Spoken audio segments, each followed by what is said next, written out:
SMC, ICT, FVG, पैसे कम में तो पूरा फर्म खरीद दो, लेकिन खरीदना हमारी लिंक से। P2P करना बिल्कुल भी सेफ नहीं है, लेकिन हमारे ग्रुप से करोगे तो बिल्कुल सेफ है। हमारा कोर्स बाय कीजिए, आपको प्रॉफिट ही प्रॉफिट होगा, या स्ट्रेटजी बाय कीजिए, आपको प्रॉफिट ही प्रॉफिट होगा। भाई आज तक ये ट्रेडिंग की स्ट्रेटजी खरीद कर या कोर्स खरीद कर कौन कौन अंबानी बन गया, जरा कमेंट में बताना। भाई ट्रेडिंग की कम्युनिटी ऐसी हो गई है कि इसमें आपको ज़्यादा से ज़्यादा प्रॉफर्म, बहुत सारे लिंक्स, इन सब को बेच कर ही पैसा कमाया जा रहा है, क्योंकि आपके बड़े बड़े क्रिएटर्स की कमाई ट्रेडिंग से नहीं आती जितनी की कमीशन से आ जाती है। और हाँ, जितने भी लोग स्ट्रैटजी खरीदते हैं, तुम मुझे खुद बताओ, अगर तुम्हारे पास में 70% वाली स्ट्रैटजी है जो 10 में से 7 बार प्रॉफिट देती है, क्या तुम उसको शेयर करना चाहोगे? यूट्यूब पर जो भी लोग आपको स्ट्रैटजी बांट रहे हैं वो एक तरह से आपका अटेंशन ले रहे हैं सिर्फ। अब सवाल ये उठता है कि पूरी यूट्यूब कम्युनिटी आपसे सिर्फ कमीशन लेना चाहती है, तो फिर व्यूअर्स क्या करेंगे? ट्रेडिंग को कहाँ से सीखेंगे? लेकिन टेंशन मत लो, आपको कैसे ट्रेड करना है, कैसे स्ट्रैटजी बनानी है, सब कुछ बताऊँगा। और यहाँ पर सिर्फ प्रॉब्लम्स के बारे में बात नहीं करूँगा, आपको बिल्कुल सोल्यूशन भी दूंगा। सबसे पहले तो ट्रेडिंग से प्रॉफिट बनाया जा सकता है, लेकिन एक स्ट्रैटेजी से बनाया जा सकता है, एक प्रॉपर माइंडसेट से बनाया जा सकता है। अगर आप खुद से ट्रेड करना चाहते हो तो सबसे पहले लाइव स्ट्रीम देखना बंद कर दो, क्योंकि लाइव स्ट्रीम वाला बंदा अपनी स्ट्रैटेजी के हिसाब से ट्रेड लेता है और फिर तुम सिर्फ लॉजिक पूछते रह जाते हो, क्योंकि तुम्हें समझ में ही नहीं आता कि वो ट्रेड कहाँ से ले रहा है। दूसरी बात, ये 1:1 वाले रेशियो के पीछे भागना बंद करो, ऐसा कुछ भी नहीं होता, उससे प्रॉफिटेबल नहीं होते हैं। क्योंकि आज जो 1:1 में आप प्रॉफिट कर लोगे, कल आके फिर वही लॉस कर दोगे। कुल मिला के आपके दिमाग से खेलने वाली चीज़ है ये, क्योंकि आप इमोशनली वहाँ पर बहुत ब्रेक हो जाते हो। अब स्टेप बाय स्टेप आपको बताऊँगा कि एक प्रॉफिटेबल स्ट्रेटजी कैसे बनाई जाती है। देखो, मैं आपको स्ट्रेटजी बनाना सिखा रहा हूँ, तो आप इसको फॉरेक्स मार्केट में और इंडियन मार्केट में कहीं भी अपने रूल्स को फॉलो करके आप स्ट्रेटजी को बना सकते हो। सबसे पहले आप रिग्रेट करना छोड़ दो मार्केट को कि आप 1:1 ही लेते, या ट्रेड में प्रॉफिट हो रहा था पर मैंने लॉस लिया, SL क्यों लिया, तो ये सब चीज़ें छोड़ दो, ठीक है? ये बहुत पुराना माइंड सेट है। आप अपने अमाउंट में से SL इतना रखो कि आप 2 बार ले सको, ठीक है? दिन में 2 ही ट्रेड लेनी है अपने को, और आप उस जो SL आपने लिया है उसके बदले में आप क्या लोगे? 1:2 लोगे, ठीक है?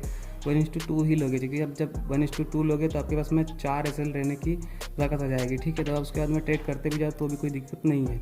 अगर आप 2 बार भी 1:2 ले लेते हो तो आपके पास में 4 बार SL आ जाएगा, मतलब वो पैसा आपके पास में आ जाएगा, ठीक है? उसके बाद में एक बार आपका SL लग जाता है तो आपको कोई प्रॉब्लम नहीं आएगी।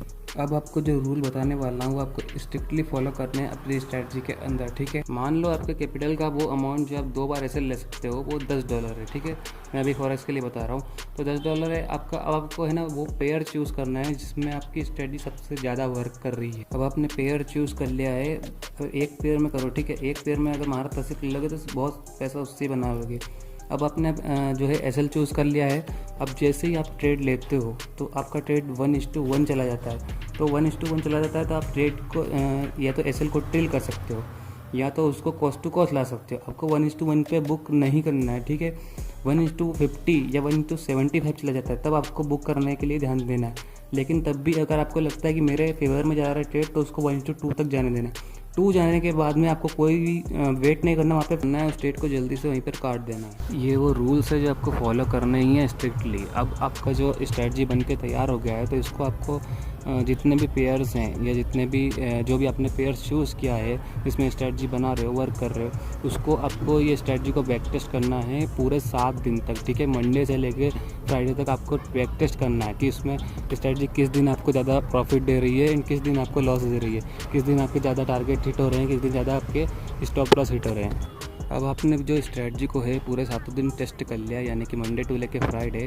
एंड अब सवाल उठता है कैपिटल का। कैपिटल के बारे में आपको एक चीज़ बताना चाहूँगा कि इंस्टाग्राम पर आपने ये वाला मैसेज या ये वाली पिक्चर ज़रूर देखी होगी, ठीक है? Chess more capital. अरे भाई, चेस मोर कैपिटल तो 1000 से लेके 500 बनाने के बोल रहे हो 50%, तो तुम उससे $50 नहीं बना सकते, 5%। अब बोल रहे हो कि इस हिसाब से तो तुमको $1,00,000 भी कम पड़ेंगे। भाई, ये जो $1 मिलियन है ये भी कम पड़ेंगे, इसका भी 50,000 बनाओ ना फिर। हाँ, अगर आप कैपिटल को चेस करना चाहते हो कि ज़्यादा कैपिटल चाहते हो जिससे आप ट्रेड करो, तो आप प्रॉफर्म की तरफ जा सकते हो।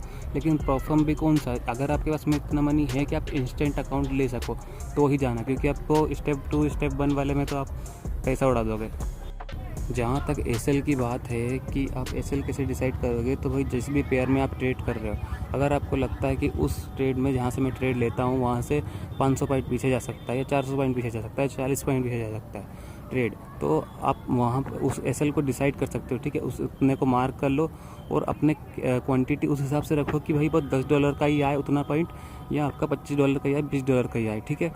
अपने हिसाब से आना चाहिए, मतलब हमारे कैपिटल के अंदर आना चाहिए, उतनी क्वांटिटी आप डिसाइड करो और उस क्वांटिटी पे बने रहो। तो मैं आपको एसएल और प्रॉफिट दोनों के बारे में बता चुका हूँ, कैसे आपको एसएल फिक्स करना है, कैसे आपको प्रॉफिट फिक्स करना है, ठीक है। अब P2P बिल्कुल भी मत करना दोस्त, P2P अगर करोगे तो फंस सकते हो और फिर आपको आपके ग्रुप लीडर जो आपने ग्रुप ज्वाइन किया वो आपको छुटाने नहीं आएंगे। तो इस वीडियो के सारे टॉपिक मैंने कवर कर लिए हैं। अगर आपको कुछ पूछना है तो कमेंट सेक्शन खुला है, आप पूछ सकते हो। Bye bye. आप एक अच्छे ट्रेडर बनो।